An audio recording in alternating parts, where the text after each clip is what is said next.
ಸಿದ್ದರಾಮಯ್ಯನವರು ಒಪ್ಪಿದ್ರು ಕೂಡ ಸತೀಶ್ ಜಾರಕಿಹೊಳಿ ಅವರು ಸಿದ್ದರಾಮಯ್ಯನವರನ್ನ ಕೆಳಗಿಳಿಸ್ಲಿಕ್ಕೆ ಕೆಳಗಿಳಿದ್ರು ಕೂಡ ಡಿ.ಕೆ. ಶಿವಕುಮಾರ್ ಅವರನ್ನ ಅಲ್ಲಿ ಕೂರ್ಲಿಕ್ಕೆ ಬಿಡೋದಿಲ್ಲ ಅಂತ ಹೇಳಿ ಚರ್ಚೆ ಇದೆ. ನಿಜವಾಯ್ತು ಸುಮ್ಮನೆ ಬರೀ ಮಾತುಗಳು ನಡೀತಾ ಇದೆ. ಅದು ಪರಮೇಶ್ ಇರ್ಬೋದು, ಜಾರಕಿಹೊಳಿ ಅವರು ಇರ್ಬೋದು, ಇನ್ನೊಬ್ರು. ಯಾಕೆ ನೀವು SC ಅಥವಾ ST ಮುಖ್ಯಮಂತ್ರಿ ಕೊಡಬಾರ್ದು ಅಂತ ಕೇಳ್ತಾ ಇದ್ದಾರೆ? ಮಲ್ಲಿಕಾರ್ಜುನ್ ಖರ್ಗೆ ಯಾಕೆ ಕೊಡಬಾರ್ದು ಅಂತಿದ್ದಾರೆ? ಅದ್ರ ಜೊತೆಗೆ ಇಂಟರ್ನಲ್ ಏನಾಗಿದೆ ಇವತ್ತು, ಬಹುಶಃ ಬಹಳ ಜನಕ್ಕೆ ಗೊತ್ತಿಲ್ಲ ಇದು ಇಂಟರ್ನಲ್ ಆಗಿ ಏನಾಗಿದೆ. ಹೌದಪ್ಪ, ನಾನು ಹೇಳಿತೀನಿ, ನನ್ನ ಮಗನಿಗೆ DCM ಮಾಡಿ. ಯಾರು? ಸಿದ್ದರಾಮಯ್ಯ. ಯತೀಂದ್ರ ಅವರನ್ನು DCM ಮಾಡಬೇಕು. ಈಗ ಕುರ್ಚಿ ಗುದ್ದಾಟದಲ್ಲಿ ನಮ್ಮ ಕರ್ನಾಟಕ ರಾಜ್ಯ ಇನ್ವೆಸ್ಟ್ಮೆಂಟ್ಸ್ ಬರ್ತಿಲ್ಲ, ಟೈಮ್ ವೇಸ್ಟ್ ಮಾಡ್ತಿದ್ದಾರೆ. ಇದ್ರ ಬಗ್ಗೆ ನಿಮ್ಮ ಅನಿಸಿಕೆ ಏನ್ ಸರ್? ಎಲ್ಲ ಬರೋ ಇನ್ವೆಸ್ಟ್ಮೆಂಟ್ಸ್ ಎಲ್ಲ ಈಗ ಬೇರೆ ಬೇರೆ ಸ್ಟೇಟ್ಸ್ ಅವ್ರು ತಗೊಂಡು ಹೋಗ್ತಾ ಇದ್ದಾರೆ. ಇದ್ರ ಬಗ್ಗೆ ನಿಮ್ಮ ಅನಿಸಿಕೆ ಏನ್ ಸರ್? ನಿಜ. ಬಿಕಾಸ್ ಬಹಳಷ್ಟು centrally sponsored, internationally sponsored industries ಮತ್ತೆ IT BT ಈ ಥರದೆಲ್ಲ ಹುಟ್ಟೋಗ್ತಾ ಇದೆ. ಏನೋ ಪುಣ್ಯಾತ್ಮ SM ಕೃಷ್ಣ ಅವರಿದ್ದಾರೆ, IT BT ಬಂತು. ನಮ್ಮ ಮಕ್ಕಳು ಇವತ್ತು 2 ಲಕ್ಷ 2.5 ಲಕ್ಷ ಸಂಬಳ ತಗೋತಿದ್ರಿ ಬಿಕಾಸ್ SM ಕೃಷ್ಣ. ಈಗ ತಾಲೂಕ್ ಬೋರ್ಡ್ ಮೆಂಬರ್ ಆಗಿದ್ದ ಸಿದ್ದರಾಮಯ್ಯರವ್ರನ್ನ ಜನತಾ ಪಕ್ಷ ಆಗಲಿ JDS ಪಕ್ಷ ಉಪಮುಖ್ಯಮಂತ್ರಿ ಸ್ಥಾನದವರೆಗೂ ಕರ್ಕೊಂಡೋಗ್ತು. ಆದ್ರೆ ಅವರು JDS ಪಕ್ಷ ಬಿಟ್ಟಾಗ ನೀವು ಕಾಂಗ್ರೆಸ್ಗೆ ಕರ್ಕೊಂಡು ಹೋದ್ರಿ ಅಲ್ಲವ್ರ. ಈಗ ಗಿರಾಕಿ ಏನೇನೋ ಮಾತಾಡ್ತಾ ಇದ್ದೀರಾ. ಹೌದು. ಆದರೆ ಕರ್ಕೊಂಡೋಗದಾಗ ಪರಿಸ್ಥಿತಿ ಹೆಂಗಿದೆ, ಈಗ ಹೆಂಗಿದೆ? ಈಗ ಮೂಲ ಕಾಂಗ್ರೆಸ್ಸಿಗರು ಸುಮಾರು 10 ವರ್ಷದಿಂದ ಮುಖ್ಯಮಂತ್ರಿ ಆಗೋದಿಕ್ಕೆ ಕಾರಣ ಕರ್ತರು ನೀವು ಒಬ್ರು ಆಗಿರ್ಬಹುದಾ, ಅಥವಾ ಈಗ ಅವ್ರ ಮೂಲ ಕಾಂಗ್ರೆಸ್ಸಿಗರು ಪಶ್ಚಾತ್ತಾಪ ಬೀಳಕ್ ನೀವು ಒಬ್ರು ಕಾರಣ? ಅವರು ಮುಖ್ಯಮಂತ್ರಿ ಆಗಲಿಕ್ಕೆ ನಾವು ಕಾರಣನೇ. ಏನು ಎರಡು ಮಾತಿಲ್ಲ. ಹಾಗಾಗಿ ಕಾಂಗ್ರೆಸ್ಸಿಗೆ ಕರ್ಕೊಂಡ್ಬರೋಕ್ಕೂ ನಾವು ಕಾರಣನೇ. ಎಲ್ಲ ಹಗರಣಗಳಿಗೂ ಕಾರಣ ಅವರೇ. ನೀವು ಯಾರು ಹೇಳ್ತಾ ಇರಲಿಲ್ಲ ಇಷ್ಟೊತ್ತು, ಅವರೇ. ಸಿದ್ದರಾಮಯ್ಯನೇ ಕಾರಣ. ಸರ್, ಸಿದ್ದರಾಮಯ್ಯ DK ಶಿವಕುಮಾರ್ ಇಬ್ರು ತುಂಬಾ ಚೆನ್ನಾಗಿದ್ದಾರೆ. ಅವ್ರ ಮನೆ ಬ್ರೇಕ್ಫಾಸ್ಟ್ ಇವ್ರು ಹೋಗಿದೆ, ಇವ್ರ ಮನೆ ಇಬ್ರು ಚೆನ್ನಾಗಿದ್ದಾರೆ. ನಿಮ್ ಮಧ್ಯದಲ್ಲಿ ಯಾಕೋ ನೀವೇ ಒಂದ್ ಸ್ವಲ್ಪ ಉಪ್ಪು ಖಾರ ಹುಳಿ ಎಲ್ಲ ಹಾಕ್ಬಿಟ್ಟು ಅವರ ಒಂದು ಸಂಬಂಧನ ಕೆಡಿಸ್ತಾ ಇದ್ರ ಅನ್ಸುತ್ತೆ. 2ನೇ ಪ್ರಶ್ನೆ ಬಂದ್ಬಿಟ್ಟು, ನಿಮ್ದು ಎಲ್ಲಾ ಪಾರ್ಟಿನೂ ಒಂದೊಂದು ರೌಂಡ್ ಆಗೋಯ್ತು. 4ನೇ ಪಾರ್ಟಿ ಆಮ್ ಆದ್ಮಿ ಒಂದಂತಿದೆ. ಯಾರೋ ಪಾಪ ನಮ್ಮ ರಾಜ್ಯಾಧ್ಯಕ್ಷ ಇಲ್ಲೊಬ್ರು ಕೂತ್ಕೊಂಡಿದ್ರೆ ಏನಾದ್ರು 4ನೇ ಪಾರ್ಟಿಗೆ ಏನೋ ಜಂಪ್ ಆಮ್ ಆದ್ಮಿ ಪಾರ್ಟಿ ಅಲ್ವಾ ಅದು? ಅಲ್ಲ, ನೀವು ಬಹಳ ಲೈಟ್ ಆಗಿ ಹೇಳ್ತಾ ಇದ್ದೀರಿ. ಏನ್ ನೋಡ್ತಾ ಇದ್ದೆ, ಯಾವ್ದೋ ಒಂದು ಬಿದ್ದೈತೆ party. I am very sorry, Aam Aadmi party ಅಲ್ವೇನ್ರಿ ಅದು? ಹಂಗೆಲ್ಲ ಲಘುವಾಗಿ ಮಾತಾಡಬಾರ್ದು. ಆಮೇಲೆ ಕೇಳಿ ಕೋಳಿ ಅದೇನು ಹೇಳಿದ್ರೆ ಮಸಾಲೆ ಅರ್ದ್ರಿ ಅಂತ. ಮಸಾಲೆನ ಅರ್ಧ ಮೇಲೆ DK ಮನೇಲಿ ಅಡುಗೆ ಆಗಿರೋದು ಕೋಳಿ ಸಾರು. ಅವ್ರು ಹೇಳಿರೋದ್ರಲ್ಲಿ ತುಂಬಾ ಅರ್ಥ ಇದೆ, ಬಹುಶಃ ನಿಮ್ಗೆ ಅರ್ಥ ಆಗುತ್ತೆ ಅನ್ಸುತ್ತೆ. ಸರ್ ನಮಸ್ಕಾರ ಸರ್, ನನ್ನ ಹೆಸರು ಪುಷ್ಪಾ ಅಂತ. ಹೇಳಿ ಅಮ್ಮ. ಸರ್, ಈಗ ನೀವು ಇವಾಗ ವೈಯಕ್ತಿಕವಾಗಿ CM ಸಿದ್ದರಾಮಯ್ಯ ಸಾಹೇಬ್ರ ಬಗ್ಗೆ ಒಂದಷ್ಟು ಆರೋಪಗಳನ್ನ ಅಥವಾ ನಿಮ್ಮ ವೈಯಕ್ತಿಕ ಅಭಿಪ್ರಾಯಗಳನ್ನ. ನಾನು ಬಿಗಿನಿಂಗ್ ಅಲ್ಲಿ ನನಗೂ ಅವ್ರಿಗೂ ಯಾವುದೇ ವೈಯಕ್ತಿಕ ಇಲ್ಲ. ನಾನು ಅವರು ಒಂದೇ ಜಾತಿ. ಅಭಿಪ್ರಾಯಗಳನ್ನ ವ್ಯಕ್ತಪಡಿಸಿ. ನನ್ನ ಅಭಿಪ್ರಾಯಮ್ಮ. ಆದ್ರೆ 2023ರಲ್ಲಿ ನೀವು ಅದೇ ಸಿದ್ದರಾಮಯ್ಯ ಅವರ ಮನೆಯ ಕದವನ್ನ ತಟ್ತೀರಾ, ಹೈಕಮಾಂಡ್ ಲೆವೆಲ್ ACC ಲೆವೆಲ್ ಅಲ್ಲಿ ಲಾಬಿಯನ್ನ ನಡೆಸ್ತೀರಾ. ನಾನು ಅವತ್ತಿನ ದಿವಸ ಸಿದ್ದರಾಮಯ್ಯ ಸರ್ ಮನೆಯಲ್ಲಿ ಇದ್ದೆ, ನೀವು ಸಹ ಅಲ್ಲಿಗೆ ಬಂದಿದ್ರಿ. ಅಂದ್ರೆ ಕಾಂಗ್ರೆಸ್ ಪಕ್ಷವನ್ನ ಸೇರ್ಬೇಕು ಅನ್ನೋ ಒಂದು ಇರಾದೆಯಿಂದ ನೀವು ಅಲ್ಲಿ ಬಂದಿದ್ರಿ. ಸಾಕಷ್ಟು ಮಾಧ್ಯಮಗಳಲ್ಲಿ ಸಹ ಅದು ಬಂದಿತ್ತು ಸರ್. ನಾನು ಸಹ ಅಲ್ಲಿ ಇದ್ದೆ ಅವತ್ತು. ಯಾವುದೋ ಒಂದು ಸಂದರ್ಭದಲ್ಲಿ ಇಲ್ಲ ಇದ್ರಿ ಸರ್, ನಾನಿದ್ದೆ ಅಲ್ಲಿ ಅವತ್ತಿನ ದಿವಸ. ಮಾಧ್ಯಮಗಳಲ್ಲೂ ಸಹ ಇದು ಬಂದಿದೆ 2023ರಲ್ಲಿ ಸರ್ ಇದು.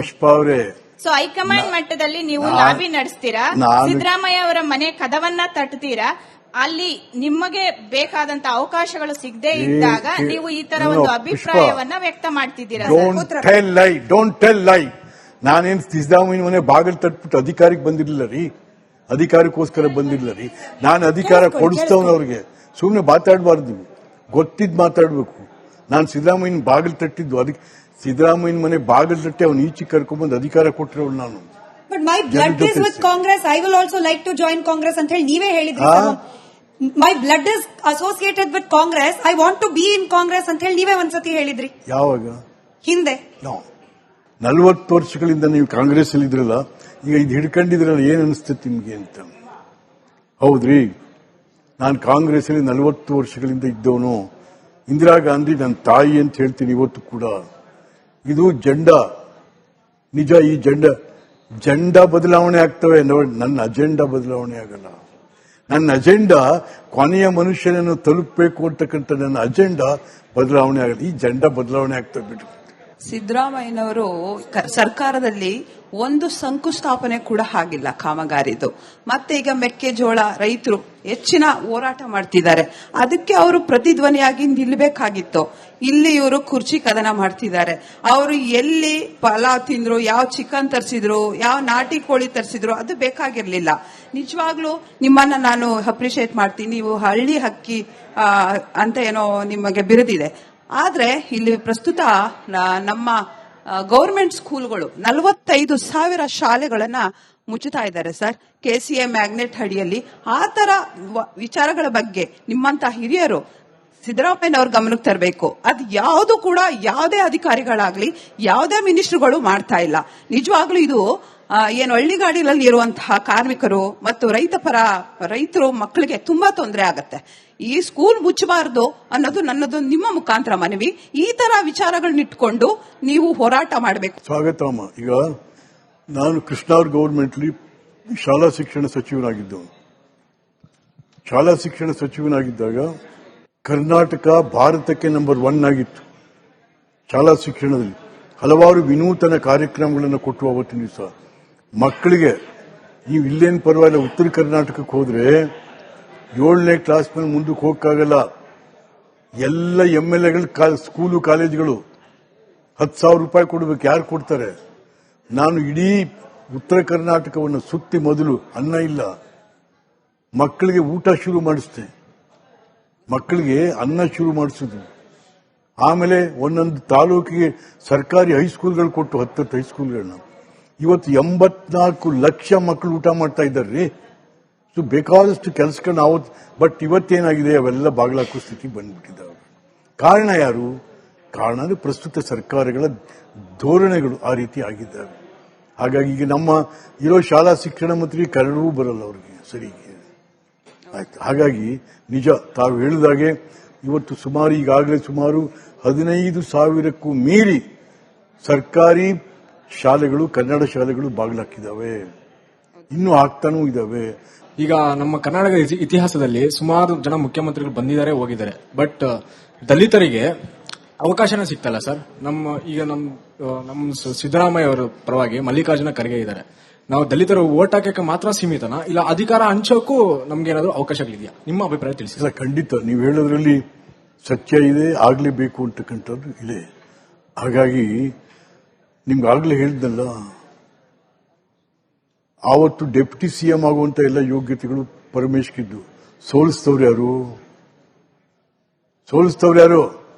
ಇದೇ ಸಿದ್ದರಾಮಯ್ಯ ಕುರುಬರು ಸಂಘದವ್ರು ಕಳಿಸಿ ಸೋಲಿಸ್ತಾ ಅಲ್ಲಿ ಅವತ್ತಿನ ದಿವಸಕ್ಕೆ. ಇರೋ ವಿಚಾರ, ಸತ್ಯವಾದ ವಿಚಾರ ಹೇಳ್ತೀನಿ. ಹೌದು, ಮಲ್ಲಿಕಾರ್ಜುನ ಖರ್ಗೆ ಅವರು ಸೀನಿಯರ್ ಮೋಸ್ಟ್ ದೇವರಾಜರ್ಸ್ ಕಾಲೋನಿಯಲ್ಲಿ ಕೂಡ ಅವರು ಈ ರಾಜ್ಯದ ಮಂತ್ರಿ ಆಗಬೇಕು. ನಾನು ಅವ್ರನ್ನ ದಲಿತರು ಅಂತ ಅನ್ನಲ್ಲ. ನಾನು ಆ ಮನುಷ್ಯನಿಗಿರಂತ ಎಂತೆಂಥ ಇಲಾಖೆಗಳು ನಡೆಸಿದ್ದಾರೆ ಅವರು. He is one of the best politician, best administrator of the state.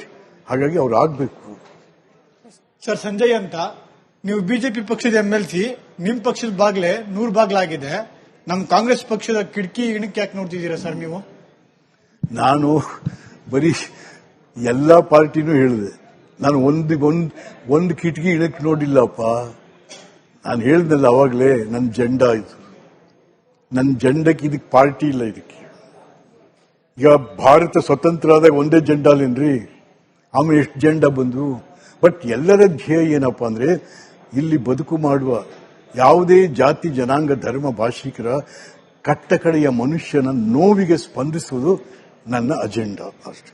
ನಾವು ಬರೀ CM ಯಾರು, DCM ಯಾರು, ನಮ್ಮ ಮಗ CM ಆಗ್ಬೇಕು, ಅವ್ರ ಮಗ DCM ಆಗ್ಬೇಕು, ಇದೇ ಗಲಾಟೆಲಿದ್ರೆ ಈ ಸಂವಿಧಾನವನ್ನು ರಕ್ಷಣೆ ಮಾಡೋದು ಯಾರು? ಈ ಸರ್ಕಾರಿ ಅಧಿಕಾರಿಗಳನ್ನ ನೇರನಿಟ್ಟವಾಗಿ ನಮ್ಮ ಬಾಬಾ ಸಾಹೇಬ್ ಅಂಬೇಡ್ಕರ್ ಅವರು ಬರ್ದಿರುವಂತ ಸಂವಿಧಾನ ಅಡಿಯಲ್ಲಿ ನಮ್ಮ ಸರ್ಕಾರ ನಡೆಯೋದು ಯಾವಾಗ? ನಮ್ಮ ಫಂಡಮೆಂಟಲ್ ರೈಟ್ಸ್ ನಮಗ್ ಸಿಗೋದು ಯಾವಾಗ ಅಂತ ನಿಮ್ಮ ಬಾಯಿಂದ ಕೇಳಕ್ ಇಷ್ಟಪಡ್ತೀನಿ ಸರ್.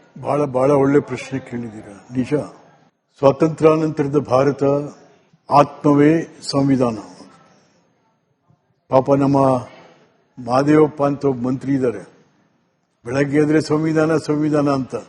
ಸಂವಿಧಾನ ಕೊಲ್ಲವನು ಯಾರು ಅಂದ್ರೆ ಅವನೇ ಸಂವಿಧಾನ ಕೊಲ್ಲೋರು. ಆಯ್ತಾ? ಹಾಗಾಗಿ ಇವತ್ತು ಸಂವಿಧಾನ ಮೇಲೇನೆ ನಡೀತಾ ಇದ್ದಾರೆ ಅಂತ. ಸಂವಿಧಾನ ಮೇಲೆ ನಡೀತಾ ಇದ್ದಾರೆ.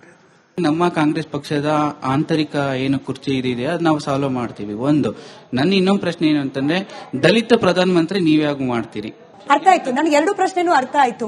ಮೋದಿ ಅವರ ಜಾತಿ ಗೊತ್ತಾ ಸರ್ ನಿಮ್ಗೆ? ಮೋದಿ ಅವ್ರ ಜಾತಿ ಗೊತ್ತಾ ಸರ್? ಹಿಂದುಳಿದ ವರ್ಗದವರು. ಎರಡನೇದು, ನಮ್ಮ ಕಾಂಗ್ರೆಸ್ ಪಕ್ಷದ ಆಂತರಿಕ ಕಲಹವನ್ನ ನಾವು ಸಾಲ್ವ್ ಮಾಡ್ಕೊಳ್ತೀವಿ ಅಂತ ಹೇಳ್ತಿದ್ದೀರಿ ಸರ್. ನಾನಿದನ್ನ ಜರ್ನಲಿಸ್ಟ್ ಆಗಲ್ಲ, ಒಬ್ಬ ಈ ರಾಜ್ಯದ ಮತದಾರನಾಗಿ ಹೇಳ್ತಿದ್ದೀನಿ ಸರ್. ಇದು ಕಾಂಗ್ರೆಸ್ ಪಕ್ಷದ ಆಂತರಿಕ ವಿಚಾರ ಅಲ್ಲ ಸರ್, ರಾಜ್ಯದ ಮುಖ್ಯಮಂತ್ರಿ ಕುರ್ಚಿ ವಿಚಾರ. ಇದು ನನ್ನ ಉತ್ತರ ಸರ್. ಹೇಳಿ ಮಿಕ್ಕಿದ್ದು. ಅದು ಆಂತರಿಕ ವಿಚಾರ ಅವರವರೇ ಮಾಡ್ಕೋಬೇಕು. ಅದಕ್ಕೆ ನ್ಯಾಯ ಮಾಡೋಕ್ಕಾಗುತ್ತೆ, ಪಂಚಾಯಿತಿ ಮಾಡ್ಲಿಕ್ಕಾಗುತ್ತೆ ಆಗಲ್ಲ. ಹಾಗಾಗಿ ಸ್ನೇಹಿತರು ಬಹಳ ಪ್ರಶ್ನೆಗಳನ್ನ ಕೇಳಿದ್ದಾರೆ. ಅವರು ಜನ ತೀರ್ಮಾನ ಮಾಡಬೇಕೇ ಹೊರತು ಆ ಪಾರ್ಟಿಯವ್ರು ತೀರ್ಮಾನ ಮಾಡಬೇಕು. ನೀವು ಹೇಳ್ತಾ ಇದ್ದೀರಾ ರಾಜಕೀಯದಲ್ಲಿ, ಕರ್ನಾಟಕ ರಾಜಕೀಯದಲ್ಲಿ ನಾಯಕತ್ವದ ಕೊರತೆ ಇದೆ ಬಿಜೆಪಿಯಿಂದ ಅಂತ. ನೀವ್ಯಾತಕ್ಕೆ ಮುಂದಾಳತ್ವ ವಹಿಸಿ ಎಲ್ಲರಿಗೂ ಜನಸಾಮಾನ್ಯರಿಗೆ ಇದೆಲ್ಲಾನು ತಿಳಿಪಡಿಸಿ ನೀವು ಮುಂದೆ ಬಂದು ನೀವು ಮುಖ್ಯಮಂತ್ರಿ ಆಗ್ಬೋದಲ್ಲ ಬಿಜೆಪಿಯಿಂದ. ಖಂಡಿತವಾಗ್ಲೂ ಅವ್ರಿಗೆ ನಾಯಕತ್ವದ ಕೊರತೆ ಇದೆ. ಆ ನಾಯಕತ್ವ ಕೊರತೆ ನೀವು ತುಂಬೋದಲ್ಲ ಅಂತ. ಸರ್, ಈಗ ತಮ್ಮ ಹೆಸರೇನು ಸರ್? ಮುರಳಿ ಅಂತ. ಮುರಳಿ ಅವರ ಹೇಳಿ ನಿಜ. ವಕೀಲರು ಸರ್. ಈಗ ಏನಾಗಿದೆ, ಅಲ್ಲಿ ಸೆಂಟ್ರಲ್ ಗವರ್ಮೆಂಟ್ ಅವರು ಹೆಚ್ಚಿಸ್ತಾ ಇದ್ದಾರೆ ಎಲ್ಲಾನು, ಇಲ್ಲಿ ಇವರು ಹೆಚ್ಚಿಸ್ತಾ ಇದ್ದಾರೆ. ಸಾಯ್ತಾ ಇರೋರು ಯಾರು? ಜನ. ಡಿಕೆ ಸರ್ ವಿಷಯದಲ್ಲಿ ಸಮಾಧಾನ, ಸಿದ್ದರಾಮಯ್ಯ ಸರ್ ವಿಷಯದಲ್ಲಿ ಅಸಮಾಧಾನ ತೋರಿಸ್ತಿದ್ದೀರಾ ಈಗ ಮಾತಿನಲ್ಲಿ. ಅವು ನಮ್ಮ ಕಾಂಗ್ರೆಸ್ ಪಕ್ಷ ಒಂದುಗೂಡಿ ಹೋಗ್ಬೇಕಾದ್ರೆ ಕುಡಿಯೋ ನೀರಲ್ಲಿ ಏನೋ ಒಂದು ಆಗ್ತಂಗೆ ಅಂತ ಅನಿಸ್ತಾ ಇದೆ ನಿಮ್ ಕಡೆಯಿಂದ. ಸೊ ಅದಕ್ಕೇನು ಉತ್ತರ ಕೊಡ್ತೀರಾ? ಕುಡಿಯೋ ನೀರಲ್ಲಿ ಹಾಕ್ತಾರೆ ಅವರೇ, ನಾವ್ಯಾಕೆ ಹಾಕೋಣ? ಕುಡಿಯೋ ನೀರಲ್ಲಿ ಹಾಕಿ ಬಗ್ಗಡಾದ್ಮೇಲೆ ಬಗ್ಗಡಾರಿ ಕುಡಿಯಕ್ ಆಗಲ್ಲ ಅಂತ ಹೇಳ್ತಾ ಇದೀವಿ. ಅದನ್ನೇ ನಾವಲ್ಲಪ್ಪ, ನಿಜ. ಕುಡಿಯೋ ನೀರಿಗೆ ಏನೋ ಹಾಕಿ ನೋಡ್ತಾವ್ರೆ. ಕಾಂಗ್ರೆಸ್ ಅನ್ನೋದು ಒಂದು ಫ್ಯಾಮಿಲಿ ಸರ್, ಆ ಫ್ಯಾಮಿಲಿಗೆ ನೀವು ವಿಷ ಹಾಕ್ತಿದ್ದೀರಾ ಅಂತ ನಾನು ಹೇಳ್ತಾ ಇದ್ದೀನಿ. ಯಾಕೆಂದ್ರೆ ಜೋಡಿ ಎತ್ತಲಿ ಸರ್ಕಾರ ಹೋಗ್ತಾ ಇದೆ. ನೀವು ಅದು ಕುರ್ಚಿ ಕದನ ಇಲ್ಲ ಅಂತ ಅವ್ರು ಕ್ಲಿಯರ್ ಆಗಿ ಹೇಳಾಗಿದೆ, ಸ್ಟೇಟ್ಮೆಂಟ್ ಬಂದಾಗಿದೆ. ನ್ಯೂಸ್ಗಳಲ್ಲಿ ನೋಡ್ತಾ ಇಲ್ಲ ಅನ್ಸುತ್ತೆ ನೀವು ಕ್ಲೀನ್ ಆಗಿ.